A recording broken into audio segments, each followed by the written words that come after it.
An original story, narrated exclusively for Love Written in Silence.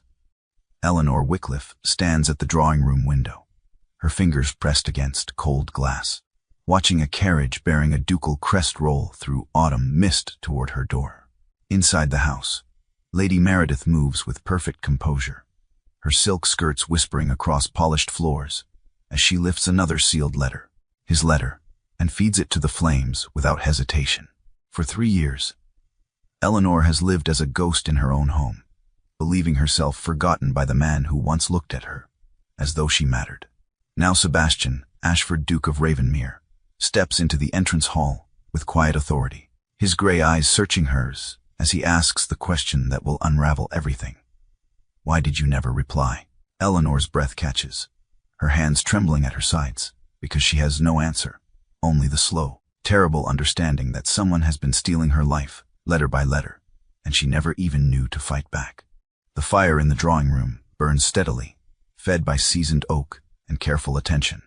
Lady Meredith Wycliffe stands before it in dove-gray silk, her posture impeccable, her expression serene. In her hands, 3 letters rest against her palm, each one bearing the ducal seal of Ravenmere pressed into deep blue wax. She does not hesitate. One by one, she feeds them to the flames. The wax melts first, pooling into dark rivulets. The ink blurs and vanishes. The words, whatever they were, whatever they promised, turn to ash and smoke. Lady Meredith watches with the calm of someone performing a necessary task, like trimming dead roses or balancing household accounts.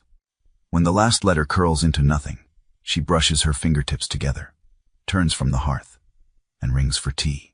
Upstairs, Eleanor Wycliffe sits in the morning room, unaware. She is 28 now, still unmarried, still living in the house where she was born. Her father has been dead for 3 years. The estate passes through her, technically, but Lady Meredith manages it with efficiency that borders on artistry. Every tenant payment, every charitable subscription, every social engagement flows through her stepmother's hands. Eleanor has learned not to ask questions. She sits near the window with a book open in her lap, though she has not turned a page in some time. Outside, rain mists across the gardens, softening the edges of boxwood hedges and gravel paths. The world beyond the glass looks gray and distant, like a watercolor left too long in the damp. A sound breaks the stillness, carriage wheels on gravel, the jangle of harness, the low voice of a coachman calling to the horses. Eleanor glances up. Through the rain-streaked window, she sees a coach pulling into the drive. It is well made, dark lacquered wood with brass fittings that gleam even in the muted light. On the door, a crest she has not seen in years. Her heart does something strange, a small, sharp twist, like a key turning in a lock long, rusted shut. The Duke of Ravenmere has returned. She sets the book aside carefully, as though sudden movement might shatter something fragile. Downstairs, she hears the front door open, the murmur of voices in the entrance hall. Her stepmother's voice, smooth and welcoming. A deeper voice in reply, measured and calm. Eleanor rises. Her hands smooth the front of her dress, plain wool, dove-colored like her stepmother's silk, but without the sheen. She moves to the mirror above the mantelpiece and studies her reflection briefly. Thinner than she remembers being, quieter in her own skin, but her eyes are still clear, still thoughtful. She descends the stairs slowly, one hand trailing along the banister. In the entrance hall, Lady Meredith stands beside a tall figure in a dark traveling coat. He is removing his gloves with precise movements, handing them to the butler, along with his hat. When he turns, Eleanor sees him fully. Sebastian Ashford, Duke of Ravenmere. He is 34, composed in the way men of rank learn early. But there is something in his posture, a tension in his shoulders, a tightness around his mouth, that speaks of effort. He is holding himself together with discipline. His gaze finds hers across the hall.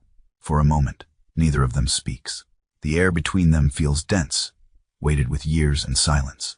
Lady Meredith steps smoothly into the gap. Your Grace, how delightful. Eleanor, dear, do come and greet the Duke properly. Eleanor descends the last few steps. She curtsies, brief and correct. Your Grace, welcome to Wycliffe Manor.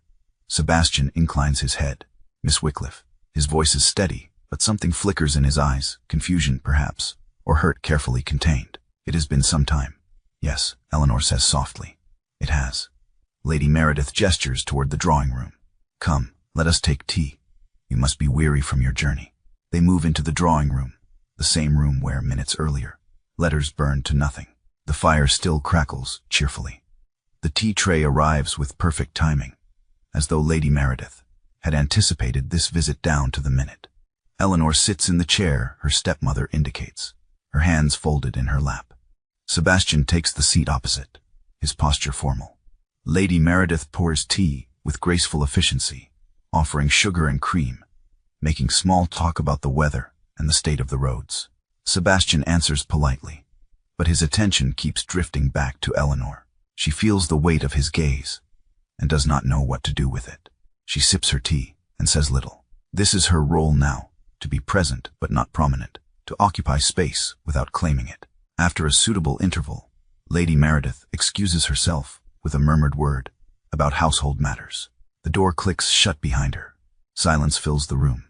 Sebastian sets his teacup down with care. Miss Wycliffe, he begins, and then stops. He seems to be choosing his words with the same precision he used to remove his gloves.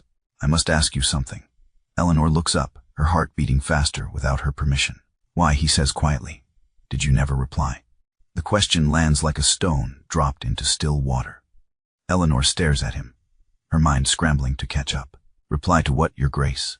His expression hardens, not with anger, but with something colder. Disappointment, perhaps, or disbelief. To my letters.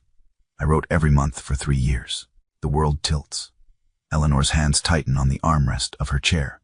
Her voice, when it comes, sounds distant even to her own ears. I received no letters. Sebastian's jaw tightens. He does not look away, but she can see him withdrawing behind the careful mask of ducal composure. I see, Your Grace. The door opens. Lady Meredith returns, smiling, carrying a plate of biscuits. Forgive the interruption. I thought you might enjoy these. She sets the plate on the table between them, her movements unhurried, her expression pleasant. Eleanor says nothing. Sebastian thanks her with distant politeness.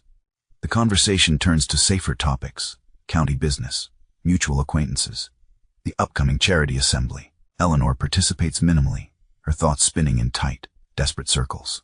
When Sebastian finally takes his leave, he bows to Lady Meredith, then turns to Eleanor. His gaze holds hers for a long moment, searching for something she does not know how to give. Good day, Miss Wycliffe. Good day, Your Grace. He leaves. The sound of his carriage fades into the rain. Eleanor stands in the entrance hall, her hands cold, her chest tight. Lady Meredith touches her shoulder lightly. Come, dear, you look pale. Let us sit by the fire. Eleanor follows, obedient as always. But something inside her, something small and stubborn, has begun to wake. Sebastian Ashford does not leave the county. Officially, he has business with his steward regarding tenant holdings in the neighboring parish. Unofficially, he is trying to make sense of what he heard, or rather, what he did not hear, at Wycliffe Manor. She had said it with such quiet certainty, her hands gripping the chair, as though the world had shifted beneath her. He wants to believe her. But 3 years is a long time to wait for a reply that never came, and the silence had taught him to accept loss with dignity. Still, something nags at him. The way she looked at him, not with coldness or indifference, but with confusion, genuine confusion. He takes rooms at the inn in the nearby market town, a modest establishment that caters to traveling merchants and minor gentry. The innkeeper is surprised to host a duke, but Sebastian waves off any fuss. He needs space to think, not ceremony. Over the next few days, he makes inquiries. Carefully, quietly, he speaks with the postal clerk, a nervous young man who confirms that correspondence addressed to Wycliffe Manor has been delivered regularly for years. He speaks with a tenant farmer whose land borders the manor grounds, who mentions in passing that Lady Meredith is very particular about household management. Keeps a tight hand on things, she does, the man says, not unkindly. Nothing gets past her. Sebastian files the comment away. He also watches. He rides past Wycliffe Manor on his way to inspect a drainage project. He attends Sunday service at the parish church, where he sees Eleanor sitting beside her stepmother in the family pew. She is dressed simply, her head bowed during prayers. When the service ends, Lady Meredith greets the vicar and several parishioners with warm efficiency. Eleanor stands slightly behind her, smiling when spoken to, saying little. It is the posture of someone who has learned to take up as little space as possible. Sebastian finds himself studying the dynamic with growing unease. He watches how Lady Meredith directs every conversation, how she answers questions on Eleanor's behalf before Eleanor can speak. He notes the way Eleanor's shoulders curve inward, the way her voice softens in her stepmother's presence. It is not cruelty, exactly. It is something quieter, something that looks, from the outside, like care, but it feels like control. One afternoon, he calls at the manor again, ostensibly to discuss a joint charitable subscription. Lady Meredith receives him in the drawing room with her usual grace. Eleanor is present, seated near the window with embroidery in her lap. The conversation is polite and bloodless. They discuss fund distribution, the needs of the parish poor, the logistics of the upcoming assembly. Eleanor contributes a single comment about a family in need of winter fuel.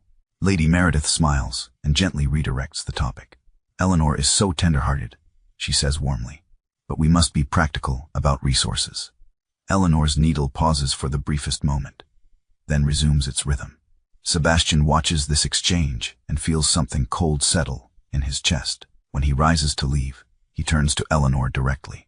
Miss Wycliffe, I wonder if you might show me the conservatory. I recall it being quite remarkable.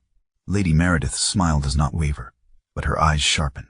Of course, though I fear it has been somewhat neglected of late.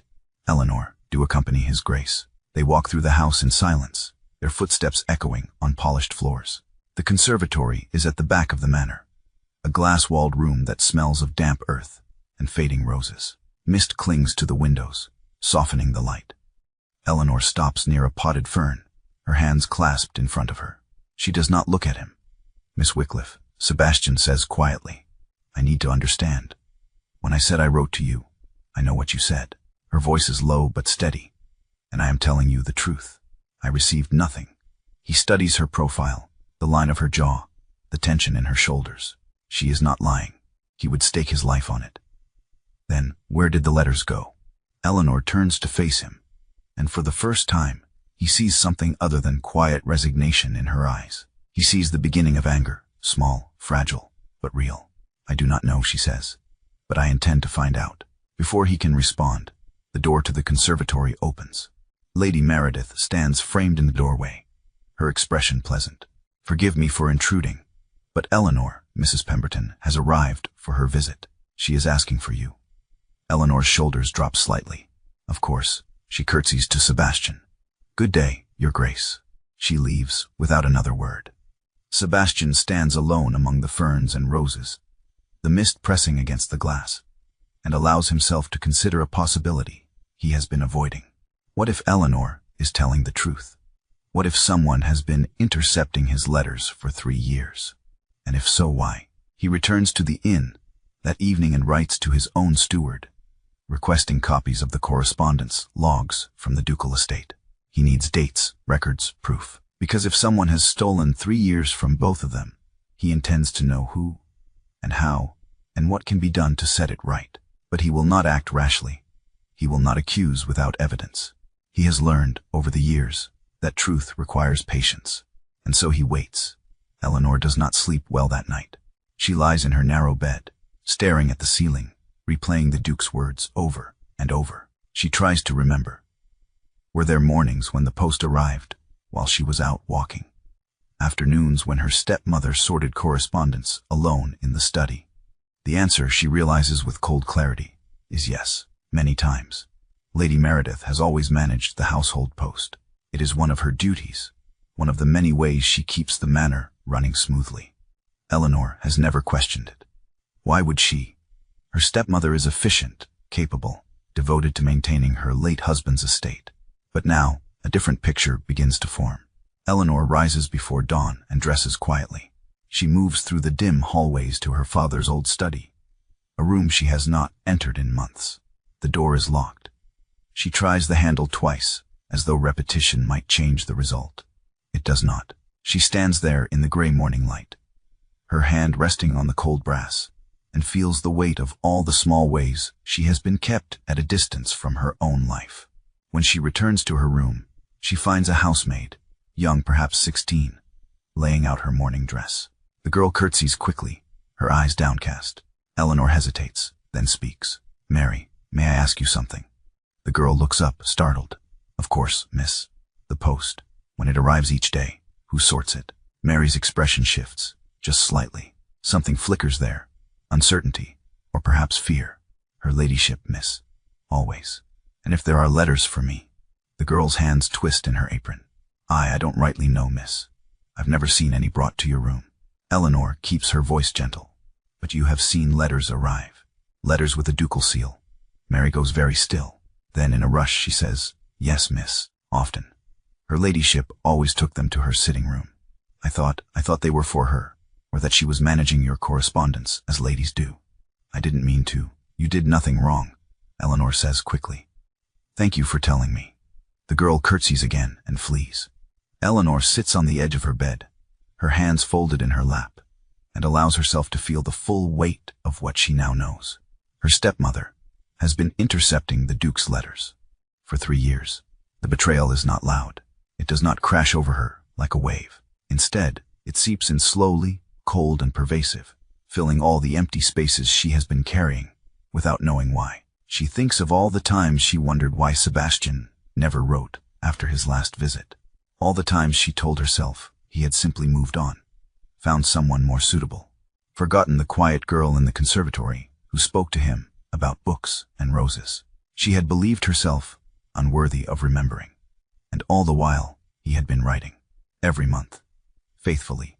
Eleanor presses her hands to her face and breathes slowly, carefully, until the shaking stops. She will not weep. Weeping changes nothing, but she will act. Over the following days, Eleanor begins to pay attention in ways she has not allowed herself to before. She watches her stepmother's routines. She notes when the post arrives, how Lady Meredith sorts it in the morning room, how certain letters disappear into her private sitting room and are never mentioned again.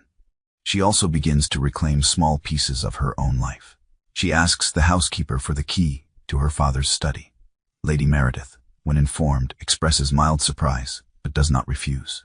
Eleanor spends an afternoon there, sorting through old account books and correspondence. She finds nothing incriminating. Her stepmother is far too careful for that. But she reclaims the space itself. It is hers. It was always hers. She also begins to speak more in company. Not loudly, not dramatically, but with quiet persistence. When Lady Meredith redirects a conversation away from her, Eleanor gently brings it back. When her preferences are overridden, she states them again, calmly. It is exhausting, but it is necessary. Sebastian continues to call at the manor, always with some plausible reason, business with the estate, a question about the charity assembly, a book he wishes to lend. Each time, he observes, he sees the small shifts in Eleanor's demeanor, the way she holds her head a fraction higher, the way she meets his gaze more directly. He also sees the way Lady Meredith's control tightens in response. One afternoon, as he is leaving, he encounters the young housemaid in the hallway. She is carrying linens, her arms full, her head down. When she sees him, she curtsies awkwardly, nearly dropping the pile. "Steady," Sebastian says gently. "No need for alarm." The girl bobs her head. "Begging your pardon, Your Grace." He should walk on. He knows this. But something in her nervous expression stops him. "You are Mary, are you not?" "Yes, Your Grace. You have worked here long." 3 years, Your Grace." He nods slowly. "And in that time, have you ever delivered correspondence to Miss Wycliffe? Letters bearing a ducal seal, perhaps?" Mary's face goes pale. She glances toward the drawing-room door, then back at him. Her voice drops to a whisper. "I saw them, Your Grace, many times, but her ladyship always took them herself. I thought it was proper, the way ladies manage things." "I didn't know. You did nothing wrong," Sebastian says quietly. "Thank you for your honesty." The girl curtsies again and hurries away. Sebastian stands in the hallway, his jaw tight, and allows himself to feel the cold, steady weight of certainty. Eleanor was telling the truth, and Lady Meredith has been lying for 3 years. He returns to the inn and writes 2 letters. One to his steward, requesting formal records of all correspondence sent to Wycliffe Manor. One to his solicitor, asking for discreet advice on matters of intercepted mail and domestic authority. He does not want scandal. He does not want cruelty. But he wants the truth brought into the light. And he wants Eleanor free. The Autumn Charity Assembly is held in the assembly rooms of the market town, a modest but respectable venue with tall windows and polished floors. It is not a grand ball. This is a county gathering, practical and purposeful. But it is an occasion where reputations are made, maintained, or quietly dismantled. Lady Meredith arrives with Eleanor in tow, both dressed appropriately for the occasion. Lady Meredith wears deep plum silk with jet beading, elegant and understated. Eleanor wears pale gray wool with minimal trim, a dress that allows her to blend into the background. They are greeted warmly by the Assembly's organizers, a committee of local gentry wives, who manage the charitable subscriptions for the parish poor. Lady Meredith is well regarded here. She has been generous with funds and efficient in her management. Eleanor stands beside her stepmother, smiling when appropriate, saying little. This is her role. She has played it for years. But tonight, something is different. Tonight, she is aware. Sebastian arrives shortly after, dressed in dark evening clothes, his presence commanding without effort. He greets the organizers politely, then makes his way across the room to where Lady Meredith and Eleanor stand near the refreshment table. Lady Meredith, Miss Wycliffe. He bows. Good evening. Lady Meredith's smile is warm and practiced. Your Grace, how delightful to see you. We are honored by your presence. The honor is mine, Sebastian replies. His gaze shifts to Eleanor. Miss Wycliffe, I trust you are well. Yes, Your Grace. Thank you. There is a brief silence, the kind that stretches just long enough to feel deliberate. Then Lady Meredith speaks, her voice light and confiding. I must confess, Your Grace, I have always regretted that dear Eleanor was never quite ready to accept the attentions you so generously offered. She is a thoughtful girl, but sometimes overthinks matters of the heart. The words are soft, delivered with a smile, but they land like stones. Eleanor feels the blood drain from her face. Around them, several heads turn. The words have been spoken just loudly enough to be overheard. Sebastian's expression does not change, but his eyes go cold. I was not aware, Lady Meredith, that Miss Wycliffe had been given the opportunity to accept or decline anything. Lady Meredith's smile remains fixed. Oh, but surely you understand. A young woman must be cautious. So many considerations. Eleanor's hands tighten on her reticule. She wants to speak, to defend herself. But the habit of silence is strong.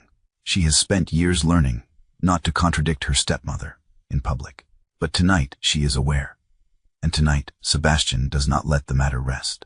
Indeed, he says evenly, correspondence is vital in such matters. It allows for clarity, for understanding. He pauses, then continues with deliberate calm. I myself wrote faithfully for 3 years, believing that silence was an answer in itself. The room seems to hold its breath. Eleanor lifts her head. She meets his gaze, and in that moment, she understands what he is offering her. Not rescue, not defense, but the chance to speak her own truth. She takes it. I received nothing, Your Grace. Her voice is quiet, but it carries. Every conversation in the immediate vicinity stops. Faces turn toward them. Sebastian nods slowly. I believe you, Miss Wycliffe. Lady Meredith's smile falters for the briefest instant, then reasserts itself. Surely, there has been some misunderstanding. The post can be unreliable. For 3 years. Sebastian's tone is mild, but the question cuts. Every month, without fail. That would be a remarkable failure of the postal service. A murmur runs through the assembly. It is not loud. This is not a crowd that indulges in open scandal. But it is there. A shift in the air, a reorientation of sympathy and suspicion. Eleanor feels it. The weight of judgment beginning to move away from her and toward her stepmother. A woman from the subscription committee approaches, her expression carefully neutral. Your Grace, Miss Wycliffe, Lady Meredith, forgive the interruption, but we are ready to begin the evening's proceedings. Shall we? The moment breaks. The assembly moves toward the seating area, where the committee will present their report on the year's charitable work. Eleanor sits beside her stepmother, her heart pounding, her hands cold. She does not look at Lady Meredith. She does not need to. She can feel the tension radiating from the woman beside her, sharp and controlled. Sebastian takes a seat across the aisle, his posture relaxed, his attention on the committee's presentation. But Eleanor knows he is watching. The evening proceeds. Subscriptions are discussed, funds allocated, gratitude expressed. It is all very proper, very orderly. But the whispers have already begun. Eleanor hears them in the pauses between conversations, sees them in the glances exchanged between neighbors. The story is spreading, not as scandal, but as logic. If he wrote, and she did not receive, then someone intervened. And there is only one person who controls the post at Wycliffe Manor. When the assembly concludes, Lady Meredith takes Eleanor's arm with a firm grip. We are leaving. Eleanor does not resist. She allows herself to be guided to the carriage, to be handed inside, to sit in silence as they roll through the dark countryside toward home. Lady Meredith does not speak until they are nearly at the manor. Then, her voice low and sharp, she says, "You have made a spectacle of yourself." Eleanor looks at her stepmother for a long moment. Then quietly she says, "No, I told the truth." Lady Meredith's jaw tightens. "You have no idea what you have done." Eleanor turns her gaze to the window, to the dark shapes of trees passing in the night. "Yes," she says softly, "I do." The rumor spreads quickly. Not loudly. This is not a scandal of shouting matches or public accusations, but in the quiet, relentless way that county gossip moves. Over tea, in church vestibules, during morning calls. The story is always the same.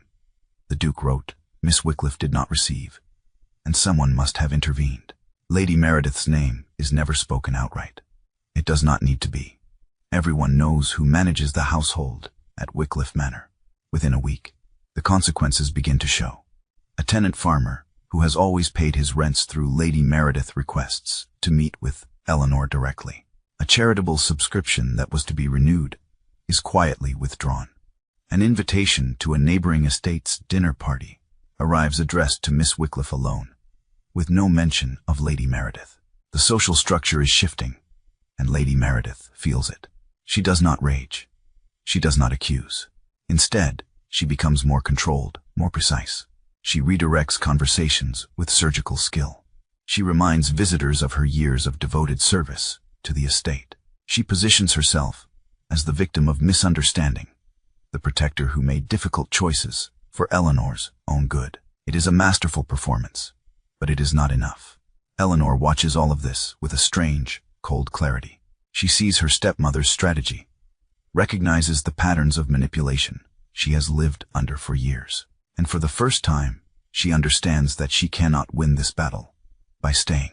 Not because she is weak, but because proximity to Lady Meredith's control makes it impossible to breathe. So she makes a decision. A distant cousin, her father's niece, married to a country rector, has written several times over the years, inviting Eleanor to visit. The invitations have always been politely declined by Lady Meredith on Eleanor's behalf. Now, Eleanor writes back herself. She does not ask permission. She simply informs her stepmother that she will be spending the next month assisting with a church charity project in the neighboring county. Lady Meredith's expression, when Eleanor delivers this news, is carefully blank. "I see. And you believe it is appropriate to leave the manor at such a time?" "I believe," Eleanor says quietly, "that it is necessary." "For what purpose?" Eleanor meets her stepmother's gaze. "For my own peace." There is a long silence. Then Lady Meredith inclines her head. "As you wish." Eleanor departs 3 days later. She takes only what she can carry in a single trunk. The journey is short, less than a day by coach, but it feels like crossing a border into a different country. Her cousin's home is modest, warm, and chaotic in the way homes with young children always are. Eleanor is given a small room overlooking the garden and a list of tasks for the parish charity project: organizing donations, visiting families in need, helping with the church's winter relief efforts. It is simple work, humble work, and for the first time in years, Eleanor feels useful. She does not hear from Sebastian. She does not expect to. He has his own investigations to conduct, his own decisions to make. She does not need him to rescue her. She needs, instead, to prove to herself that she can stand on her own. But she thinks of him often. She wonders what he is learning, what he is planning. She wonders if he thinks of her. In truth, Sebastian thinks of little else. He has received the correspondence, logs from his steward, detailed records showing every letter sent to Wycliffe Manor over the past 3 years. complete with dates and postal confirmations. He has also received counsel from his solicitor, who confirms that intercepting another person's mail is not only unethical but, in certain contexts, illegal. But Sebastian does not want legal action. He does not want scandal. He wants truth acknowledged and dignity restored. He also wants to see Eleanor. But when he calls at Wycliffe Manor and is told she has gone to stay with relatives, he does not pursue her. He understands, instinctively, that she needs space to reclaim herself. So he waits, and he plans. He begins to lay groundwork, quietly, carefully. He speaks with the vicar, with the chairman of the parish council, with several respected tenants. He does not accuse Lady Meredith directly. He simply asks questions, shares information, and allows people to draw their own conclusions. He also writes to Eleanor. Not a long letter, not a declaration, just a few lines, sent to her cousin's address. Eleanor receives the letter one gray afternoon and reads it 3 times. She folds it carefully and tucks it into her pocket, where it rests against her heart like a promise. She will return soon, but not yet.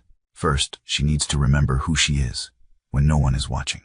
Eleanor returns to Wycliffe Manor on a cold morning in late November. The trees are bare, the gardens dormant, the sky a flat, colorless gray. She arrives without fanfare, her trunk carried in by the coachman, her steps steady as she crosses the threshold. Lady Meredith is in the drawing room, seated by the fire with her embroidery. She looks up when Eleanor enters, her expression calm. "Welcome home, dear. I trust your visit was pleasant." "It was," Eleanor says. "Thank you." There is a pause. Then Lady Meredith sets her embroidery aside. "I hope you have had time to reflect. These past weeks have been difficult for all of us." Eleanor removes her gloves slowly. "Yes, they have. Then perhaps we can put this unpleasantness behind us and return to—" No, the word is quiet, but it stops Lady Meredith mid-sentence. Eleanor meets her stepmother's gaze. "I will not pretend this did not happen. I will not accept your version of events as truth, and I will not live under your authority any longer." Lady Meredith's expression hardens. "You are overwrought. You do not understand what you are saying." "I understand perfectly." Before Lady Meredith can respond, the butler appears in the doorway. "Begging your pardon, my lady, but the Duke of Ravenmere has called. He requests a meeting with both you and Miss Wycliffe. He has brought Mr. Carstairs, the family solicitor, and Mr. Henley from the parish council." Lady Meredith goes very still. "I see. Show them to the dining room." Eleanor follows her stepmother down the hall, her heart pounding, but her steps steady. She knows what is coming.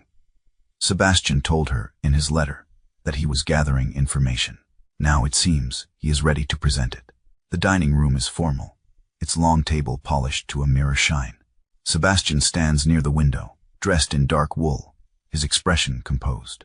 Beside him are 2 men, Mr. Carstairs, the Wycliffe family solicitor, and Mr. Henley, a respected tenant farmer who serves on the parish council.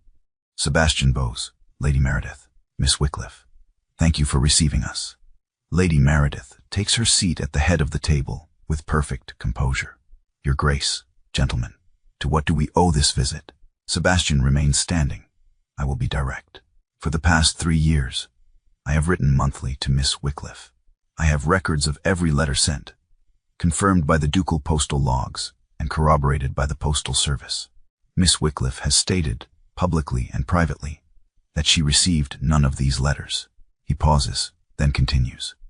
"I have also spoken with members of your household staff, who confirm that letters bearing my seal were delivered to this house and taken directly to your private sitting room." Lady Meredith's expression does not change. "Letters are often misdirected. I cannot account for every piece of correspondence that arrives." Mr. Carstairs clears his throat. "With respect, Lady Meredith, the volume and consistency of the correspondence make misdirection unlikely. Furthermore, Miss Wycliffe reached her majority 2 years ago. Any interception of her personal mail after that point would be irregular." "Irregular," Sebastian says quietly, "is a generous term." Lady Meredith's hands tighten on the armrests of her chair. "I acted in Eleanor's best interest. She was too young, too sheltered to understand the implications of a connection with a duke. I was protecting her. Eleanor's voice, when it comes, is steady. You were controlling me.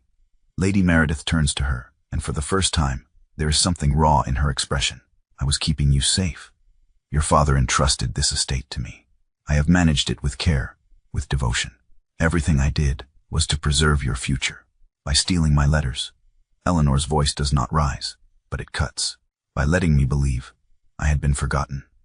By allowing the Duke to think I had rejected him. I did what was necessary. Sebastian steps forward. What was necessary, Lady Meredith, was honesty. You had no right to make that choice for her. There is a long silence. Then Mr. Henley, who has been quiet until now, speaks. Begging your pardon, but the tenants have been talking. There's concern about the management of the estate, about decisions made without Miss Wycliffe's knowledge. If there's been irregularity in one matter, folks are wondering what else might have been managed without proper transparency. Lady Meredith's composure finally cracks. You dare question my integrity. I have given years to this estate. I have sacrificed, you have controlled, Eleanor says quietly, and I am done being controlled. The room falls silent. Mr. Carstairs opens a leather portfolio and removes several documents. Miss Wycliffe, as you are now of age and the rightful heir to this estate, you have the legal authority to assume full management. If you wish, we can begin that transition immediately. Eleanor looks at the documents, then at her stepmother. Lady Meredith's face is pale, her hands trembling slightly. Eleanor feels no triumph, only a deep, weary sadness. You may remain here, she says quietly. This is your home, but you will no longer manage my affairs. You will no longer speak for me, and you will not interfere in my life again.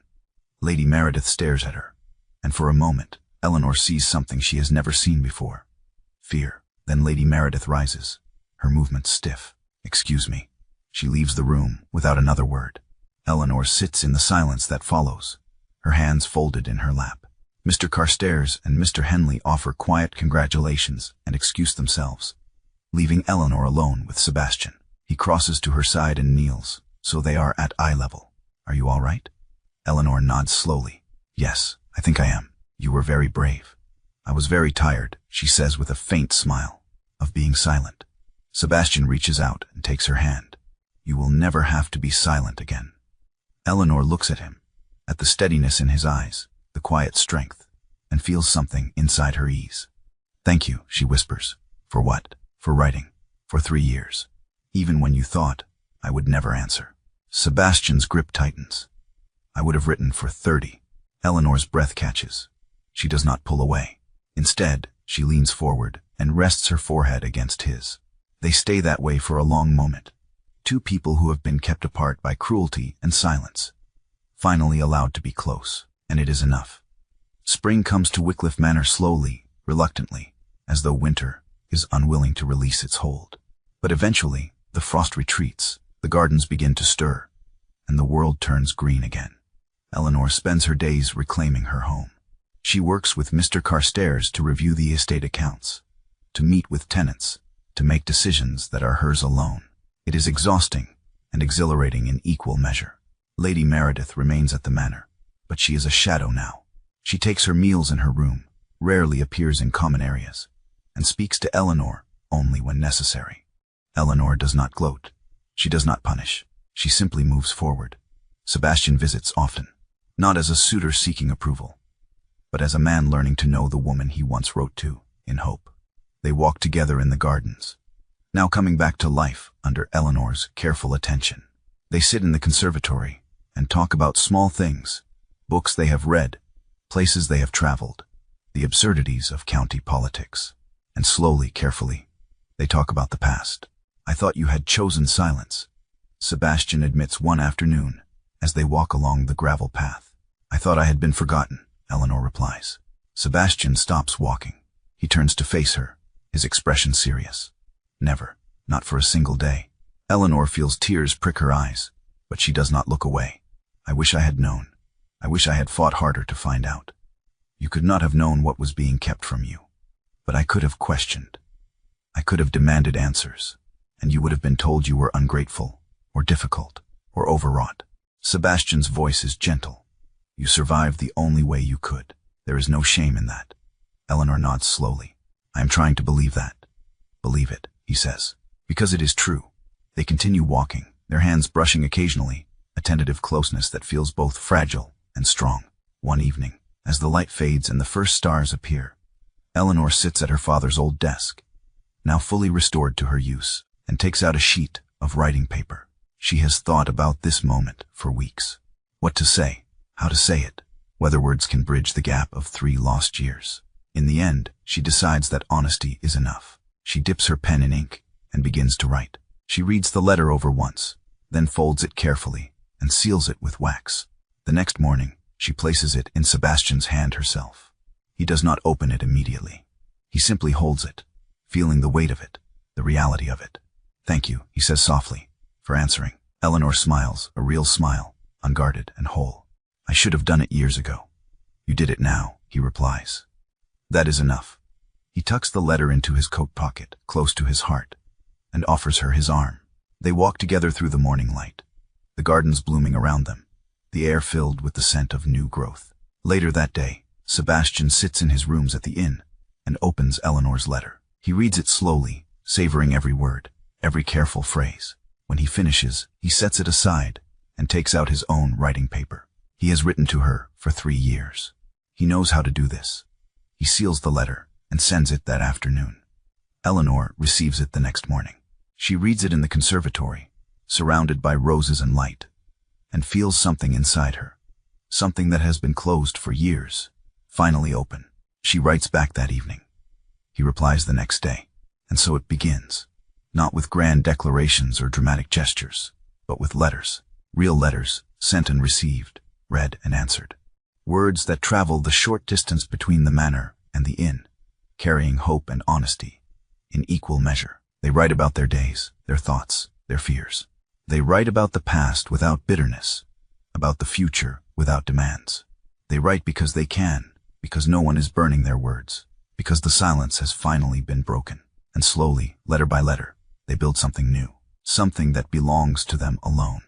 1 month later, Sebastian calls at Wycliffe Manor and asks Eleanor to walk with him in the garden. The day is warm, the sky clear, the roses in full bloom. They walk in comfortable silence for a while. Then Sebastian stops near the old stone bench, where they once sat years ago. "Eleanor," he says quietly, "I have a question." She turns to him, her heart beating faster. "Will you marry me? Not because it is expected, or because it repairs what was broken, but because I love you, because I have loved you for years, and I will love you for all the years to come." Eleanor looks at him, at the steadiness in his eyes, the vulnerability in his expression, and feels the last of her fear fall away. "Yes," she says simply. "Yes." Sebastian smiles, a real smile, unguarded and whole. He takes her hand and kisses it gently. They stand together in the garden, surrounded by roses and light, and for the first time in 3 years, the silence between them is not empty. It is full of everything they are finally free to say.